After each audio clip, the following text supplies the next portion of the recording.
Assalamualaikum warahmatullahi wabarakatuh. Kami dari kelompok 5 akan menjelaskan materi konflik Nagorno-Karabakh, konflik Ukraina, dan konflik Peru. Selamat menyaksikan. Perkenalkan, nama saya Muhammad Rafian Arijal. Saya Mutia Syafi Maisela. Saya Wahyu Hidayah. Dan saya Mardina.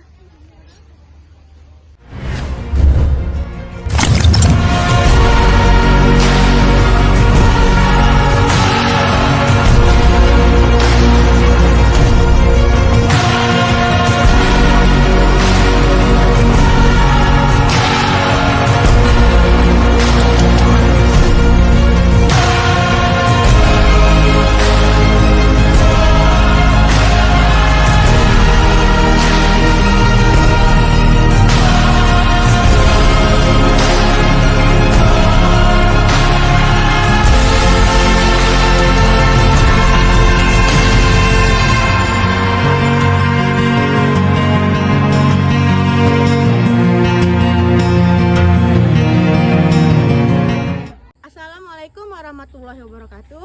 Saya Mutia Syafi Maisela. Di sini saya sebagai narator. Jadi, saya akan mewawancarai rekan-rekan saya. Baik, saya akan mewawancarai rekan saya yang pertama. Permisi Wahyu. Ya, ada apa? Jadi, di sini saya ingin bertanya. Kan saya sudah membaca materi-materi ini kan. Nah, jadi saya ingin bertanya, pengertian dari konflik Nagorno-Karabakh itu apa sih? Jadi pengertian dari konflik Nagorno-Karabakh yaitu suatu persengketaan wilayah dan konflik etnis antara Armenia dan Azerbaijan karena atas suatu wilayah Nagorno-Karabakh yang secara de facto dikuasai oleh Republik Nagorno-Karabakh yang diproklamasikan sendiri, tetapi secara internasional diakui sebagai bagian dari Azerbaijan. Jadi itulah pengertian dari konflik Nagorno-Karabakh. Oke. Jadi saya ingin bertanya lagi, kalau latar belakang dari konflik Nagorno-Karabakh itu apa sih? Jadi latar belakang konflik Nagorno-Karabakh itu karena adanya perebutan wilayah Nagorno-Karabakh oleh kedua negara sebenarnya berakar dari peristiwa yang terjadi pada pasca Perang Dunia Pertama, sesaat sebelum Utsmania menyerah dalam Perang Dunia Pertama. Oke, mau nanya nih yang terakhir soal sejarah lahir dan sejarah luntur. Jadi sejarah lahir dan sejarah luntur dari konflik Nagorno-Karabakh itu apa sih, Yu? Jadi sejarah lahir konflik Nagorno-Karabakh itu adanya tuntutan etnis Armenia di Nagorno-Karabakh untuk diperintah oleh orang-orang Armenia. Selanjutnya sejarah lunturnya itu pada pukul 1 siang tanggal 19 September pasukan Azerbaijan mulai menyerang wilayah tersebut dengan artileri dan pesawat nirwak dalam yang disebut sebagai operasi anti teror. Dalam waktu 24 jam, warga Armenia Karabakh, populasi yang telah didorong ke ambang kelaparan akibat blokade ekonomi selama berbulan-bulan, menyerah sehingga Azerbaijan memegang kendali aktif atas wilayah tersebut. Oke, cukup jelas materi untuk Nagorno-Karabakh. Kalau kayak gitu, saya pamit. Terima kasih ya, Wahyu. Ya, sama-sama. Baik, kita akan lanjut ke narasumber yang kedua. Permisi, Repi. Oh ya, Saya di sini Mutia. Saya ingin bertanya. Saya kan dari narasumber pertama sudah mendapatkan informasi tentang konflik Nagorno-Karabakh. Ya. Jadi saya penasaran nih tentang konflik Ukraina. Jadi pengertian konflik Ukraina itu apa sih, Pak? oke, baiklah. Jadi pengertian konflik Ukraina itu adalah peperangan yang berkelanjutan antara Rusia bersama pasukan separatis pro-Rusia dan Ukraina. Oke, jadi tadi itu pengertiannya ya. Ya, Kalau soal latar belakang dari konflik Ukraina itu apa sih, Mo? saya akan menjawab dari pertanyaan Ananda. Yang pertama ada sejarah hubungan Rusia dan Ukraina, dan yang kedua ada keinginan Ukraina bergabung dengan NATO, dan ketiga krisis politik Ukraina pada tahun 2013, dan yang keempat aneksasi Crimea oleh Rusia pada tahun 2014. Itu yang saya tahu. Oke. Baik, pertanyaan terakhir dari saya. Soal sejarah lahir dan sejarah luntur dari konflik Ukraina itu apa, Mo? Saya menjawab dari sejarah lahirnya dulu ya. Oke, 1. Penolakan Rusia terhadap supremasi. Kedua, keinginan Ukraina bergabung dengan Uni Eropa dan NATO. Ketiga, kontestasi politik keamanan antara Rusia dan NATO. Keempat, perbedaan pandangan politik antara Rusia dan Ukraina. Baik, masuk ke sejarah lunturnya. Sejarah lunturnya adalah penyelesaian sengketa antara Rusia dan Ukraina dan diakhiri secara kekerasan dan paksaan. Di mana di antara dua negara tersebut tidak ingin memilih jalan damai. Sekian. Oke, cukup jelas untuk materi yang Ukraina. Ya. Kalau gitu saya ucapin terima kasih. Ya, sama-sama. Baik, kita akan mewawancarai dari narasumber yang ketiga. Permisi Dina. Iya, Di sini saya ingin bertanya. Saya kan udah wawancarai dari narasumber pertama, kedua. Jadi ini saya nanya yang terakhir nih, soal konflik Peru. Nah, kalau pengertian dari konflik Peru itu apa sih Dina?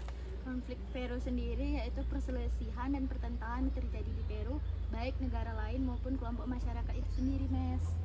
Oh, jadi itu konfliknya ya? Iya, Mes. Terima kasih. Baik, kalau yang pengertian tadi kan saya sudah paham. Tapi kalau soal latar belakang saya kurang paham. Jadi latar belakang dari konflik Peru itu apa Dina? Jadi, kurangnya penyelesaian sengketa meskipun ada beberapa upaya oleh kedua belah pihak, menyebabkan beberapa perjanjian yang ditandatangani oleh pihak tertentu, Mes. Oh, jadi itu latar belakangnya ya? Iya. Oh, terima kasih ya, cukup jelas. Oke, saya mau nanya yang terakhir nih, soal sejarah lahir dan sejarah luntur. Jadi, sejarah lahir dan sejarah luntur dari konflik Peru itu apa, Dina? Sejarah lahirnya yang pertama itu, Mes, diskriminasi dan ketimpangan sosial. Yang kedua itu permasalahan perbatasan dengan negara lain. Yang ketiga permasalahan ekonomi. Yang keempat permasalahan demokrasi. Terus sejarah lunturnya, Mes, konflik perbatasan Peru dan Ekuador pernah berakhir dengan ditandatangani perjanjian damai pada tahun 1999. Perjanjian ini disebut sebagai kesempatan yang elegan karena mempertimbangkan kepentingan kedua belah pihak, Mes. Oh, jadi itu semua sudah ini ya, saya sudah jelas, saya juga sudah paham. Baik, terima kasih ya Dina. Ya, Mes. Baik, itulah hasil dari wawancara saya dari ketiga narasumber tadi. Selanjutnya kita akan masuk ke sesi podcast.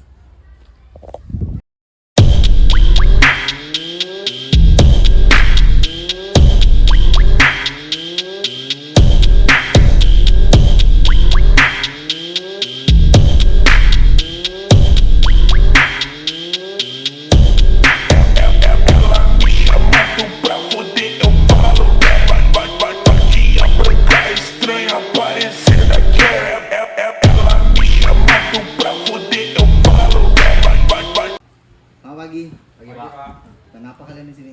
Lagi baca buku, Pak. Tadi saya dari majelis ini mau menuju ke kelas 12. Di depan ruang olahraga saya nemu poster ini. Siapa yang menempel? Kami, Pak. Ini pelajaran apa?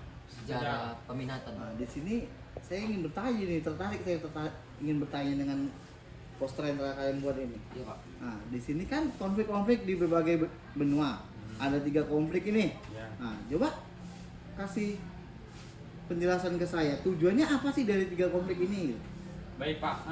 Yang pertama itu ada dari konflik Nagorno-Karabakh. Tujuannya itu yaitu untuk memperebutkan wilayah Nagorno-Karabakh yang diakui sebagai bagian dari Azerbaijan, tetapi dikuasai oleh etnis Armenia.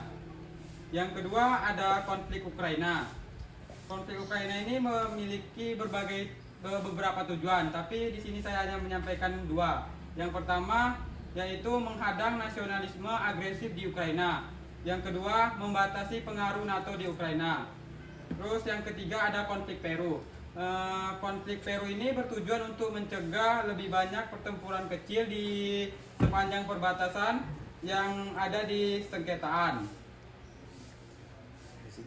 Sudah. Nah, dari ketiga konflik ini, apa dampak dari ketiga konflik ini? Nah, jadi Pak, yang pertama tuh Pak, yang saya baca ada konflik Nagorno-Karabakh, Pak. Di sini konflik Nagorno-Karabakh tuh berdampak pada kesehatan mental, Pak, kesejahteraan dan kehidupan sosial masyarakat. Nah, konflik ini juga menyebabkan perpindahan penduduk dan kerusakan lingkungan. Nah, masuk ke konflik Ukraina, Pak. Ada beberapa bagian yang saya baca nih, Pak. Saya cuma mengambil 2, Pak. Nah, yang pertama, 1, perekonomian Ukraina mengalami resesi terbesar dalam sejarahnya. Dan yang kedua, nilai tukar mata uang di beberapa negara melemah. Nah, Pak, lanjut ke konflik Peru, Pak. Udah. Nah, ini saya udah dapet ini tadi dari tujuannya, habis itu dampaknya. Dari kedua itu, tentu ada cara penyelesaiannya nih. Apa yang harus dilakukan agar konflik ini berakhir gitu? Baik Pak, ada beberapa cara agar konflik itu berakhir.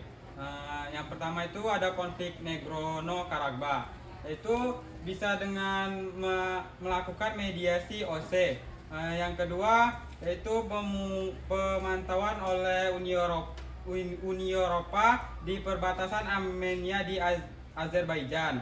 Yang ketiga, pemantauan internasional di bawah pengaruh PBB. Yang keempat, perjanjian gencatan senjata protokol Bishkek pada tahun 1944. Yang kedua, konflik Ukraina. Agar konflik Ukraina itu berakhir, ada beberapa masukan, yaitu yang pertama negosiasi, yang kedua mediasi, yang ketiga arbitrasi, yang keempat konsiliasi, yang kelima pencarian fakta. Nah, Pak, kita masuk ke konflik Peru, Pak. Nah, yang pertama, menegakkan hak asasi manusia dan nilai-nilai demokrasi, Pak.